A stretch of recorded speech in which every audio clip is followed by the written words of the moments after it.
Chapter 8 is on organizing data, so data summaries.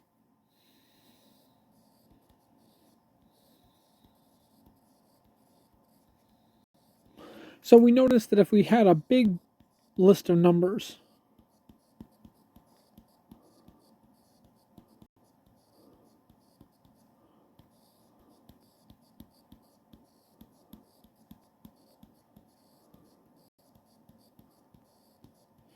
we noticed that having this gigantic list of numbers is not very useful. What can we do with that big list of numbers? And we have several options. So we start with section 8.1, which is on organizing data using grouped and ungrouped frequency distributions.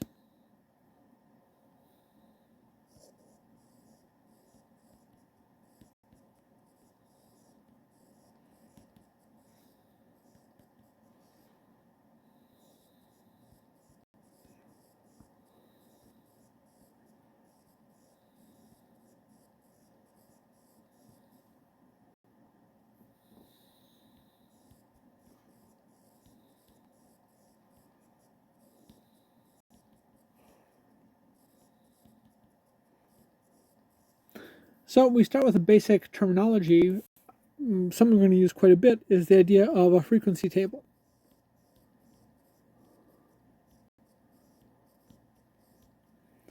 A frequency table is just a table that consists of two columns.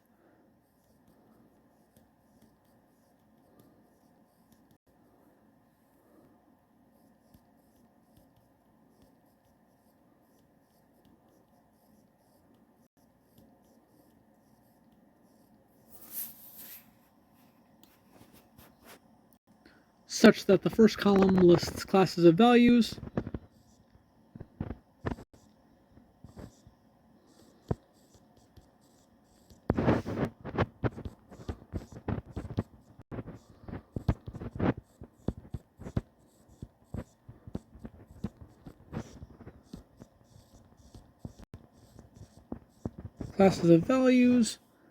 and the second column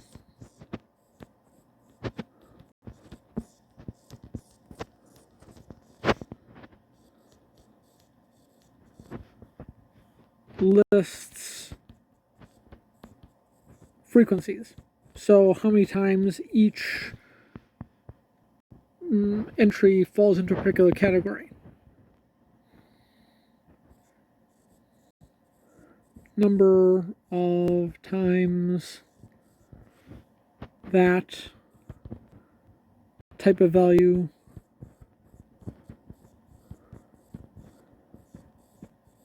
appears. So we notice that the same list of data can have several different frequency tables. So we notice that this initial list of numbers, you notice we have values going 1, 2, 3, 4, 5, 7, 8.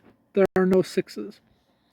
So we notice we can make a frequency table that basically lists the value 1, 2, 3, 4, 5, 7, 8.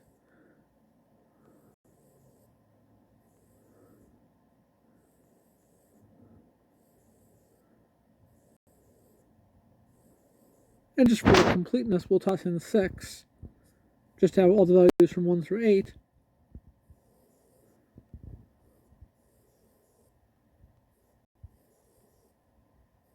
And we notice that for each value, we can list its frequency. So we just want to know how many 1s do we have. So we count the number of 1s. We've got 1, 2, 3 1s. We count the number of 2s. We've got 1, 2, 3, 4 2s. Count the number of 3s. We've got 1, 2, 3, 4, 5 3s. Count the number of 4s. We have 1, 2, 3, 4 4s. Count the 5s. We've got 1 5, no 6s. 0 6s.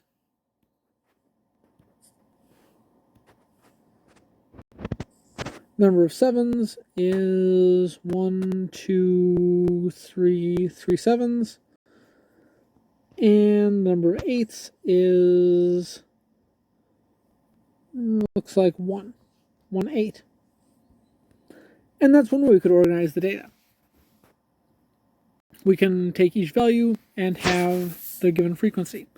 We notice that we could just easily take that same batch of data, and instead of organizing it by each value, we could organize it by categories of values. If this was a quiz, we could say, we could divide it into value categories.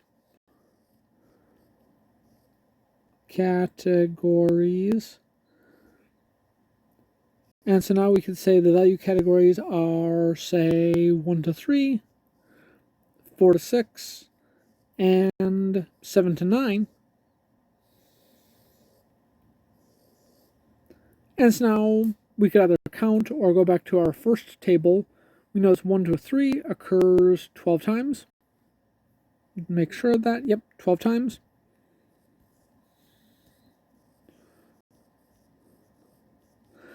4 to 6 occurs 5 times. And 7 to 9 occurs 4 times. And so we notice that using these categories can be faster, but we wind up losing some information. We don't know, in that category of 1 to 3, are the 12 values more 1s, more 3s, or is it equally distributed? We don't know unless we go back to the original list. And so we notice the categories make it faster, but the faster we go, the less information we have available, the more broad the summary is. And that's a trade-off we'll see quite often. So we notice our procedure to construct these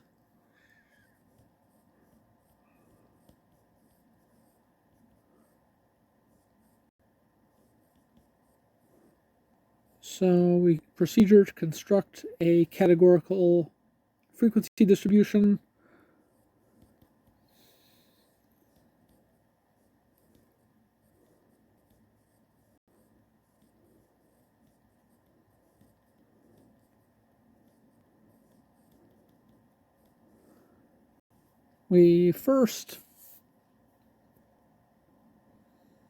So this is for a data set whose data items have non-numerical values.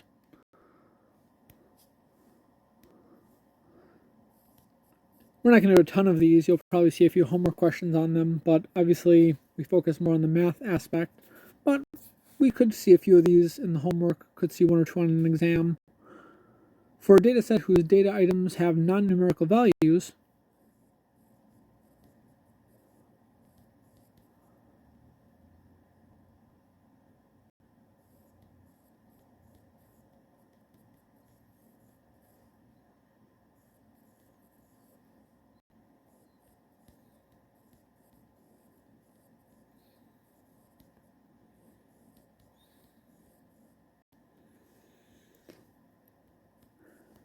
step 1 is to identify the classes of values or categories for the data items.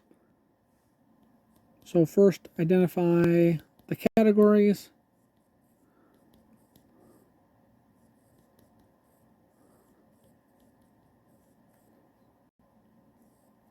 Second, we can determine the frequency for each category.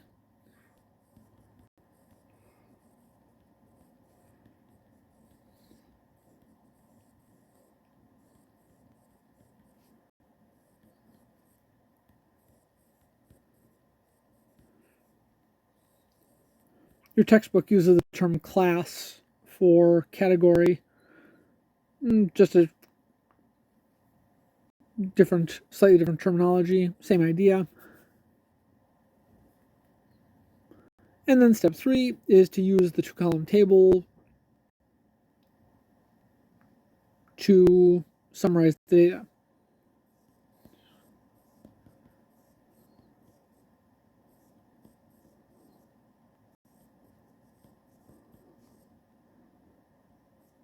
The first column has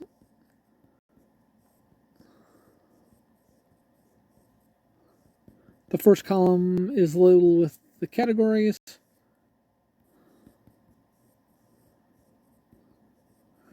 And the second column has the number of entries, number of items that falls into each class or category. So pretty straightforward.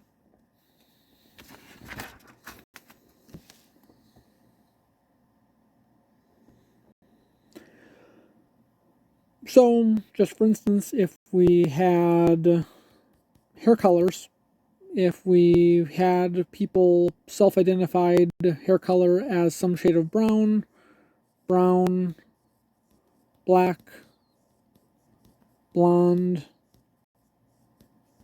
red, blonde, brown, brown, blonde, brown, black,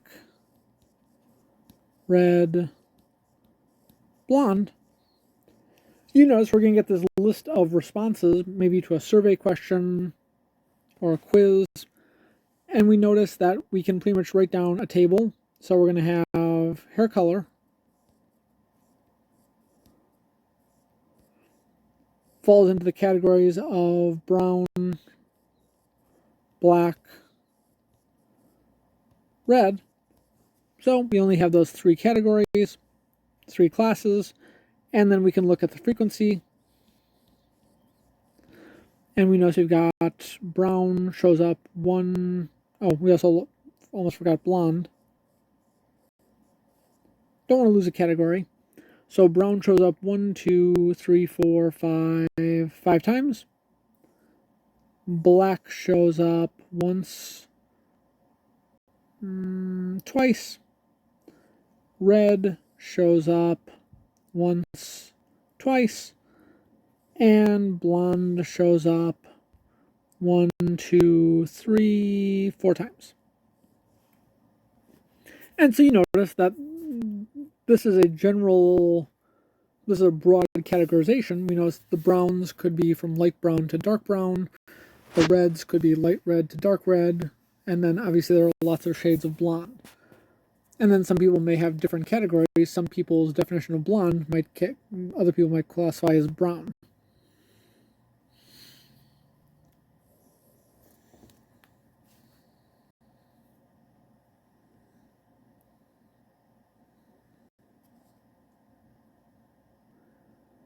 So to construct a grouped frequency distribution,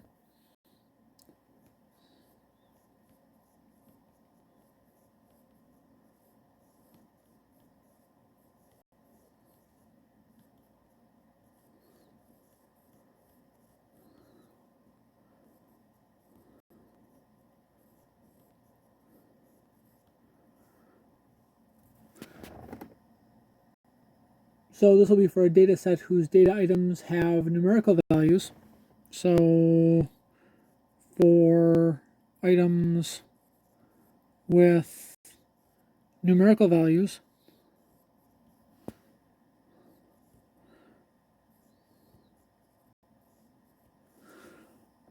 step 1, we're going to determine the frequency of each class by counting the data items that fit into the class.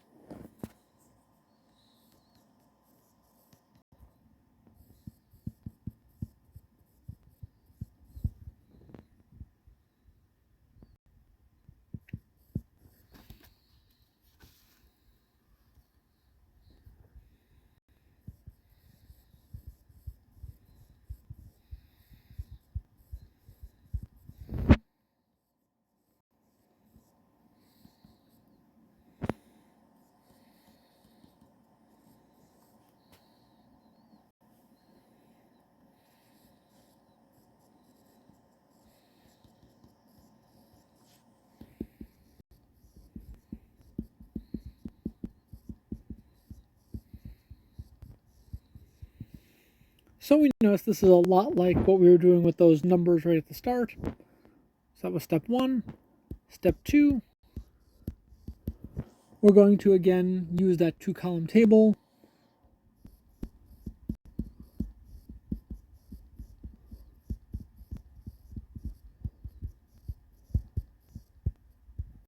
First column indicates the range of values for the class.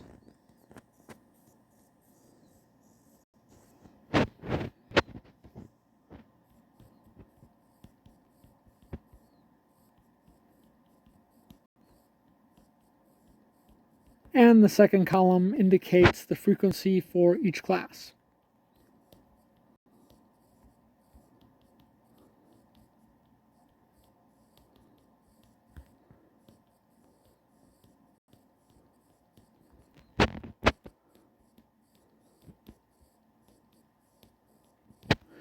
So if we had a bunch of exam scores, so we would have 97, 83, 72, 3, 47, 83, 82, 89, 91, 95, 76, 77, 84, 87, 93, 92, 75, 83, 87, 91, 84.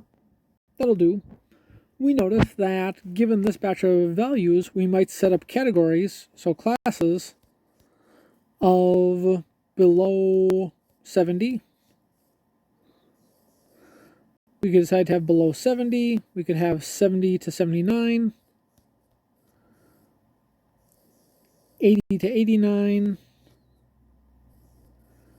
and 90 to 100. And you notice that the question of how to set that up is a matter of personal preference. We could have said below 70, 70 to 80, 81 to 90, 91 to 100. There are various tweaks we could do on the process. So below 70, we noticed that there was just the one value that was below 70. 70 to 79, we can count off 1, 2, 3, 4. 4 values from 70 to 79. 80 to 89, we get 1, 2, 3, 4, 5, 6, 7, 8, 9. And then 90 to 100, we're going to get 1, 2, 3, 4, 5, 6, 6 values that fall 90 to 100.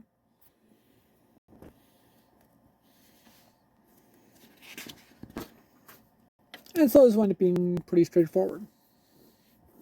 So if we want an ungrouped frequency distribution,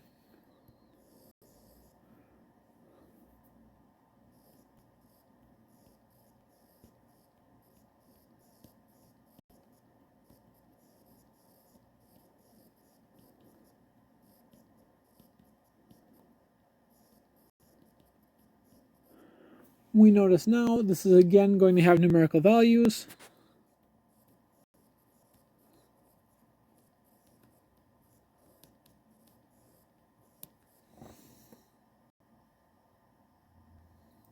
And in this case, we notice that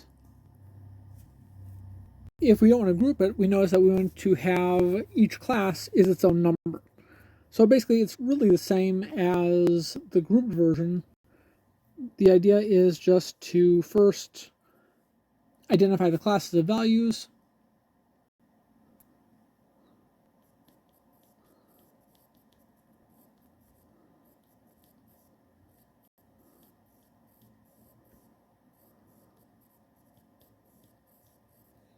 preferably least to greatest.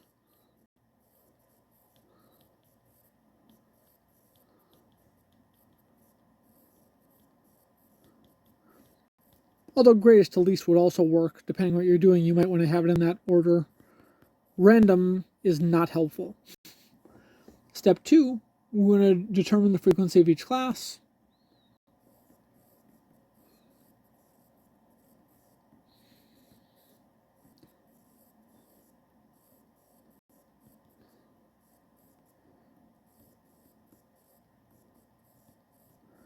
And step 3,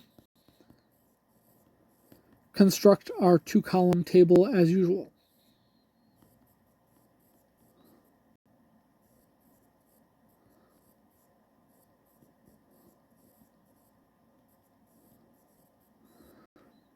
With first column class,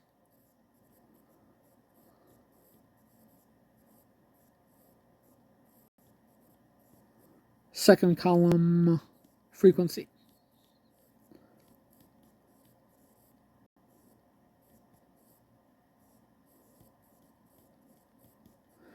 And so we notice if we had, for instance, shoe sizes, we might have 6, 7, 7, 8, 9, 7, 6, 7, 6, 7, 8, 8, 9, 9, 10, 10, 9, 11, 9, 8, 9, 11, 6, 7, 9. So we've got a bunch of shoe sizes.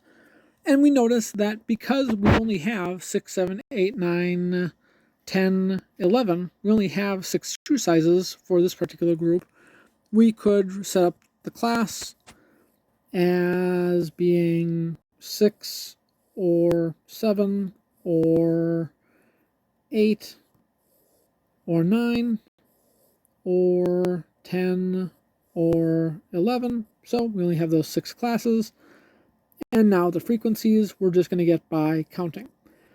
And so a lot of data organizing comes down to counting.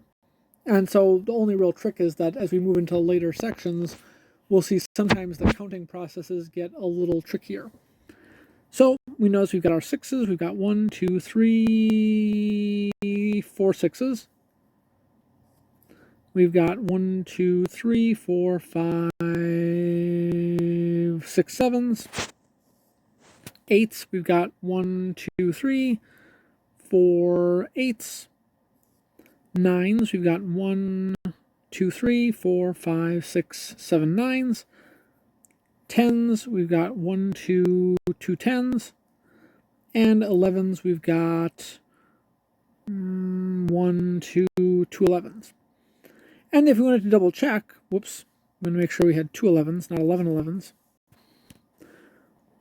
If we want to double check, we notice we can add up the frequencies.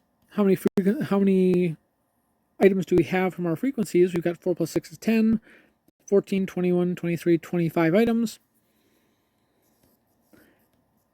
And again, just to double check, we could count how many items we had initially. We count off 1, 2, 3, 4, 5, 6, 7, 8, 9, 10, 11, 12, 13, 14, 15, 16, 17, 18, 19, 20, 21, 22, 23, 24, 25 items. And this lets us know we didn't miss anything. Because you notice the bigger the list, the more likely you are to miss something. It's pretty easy to lose things.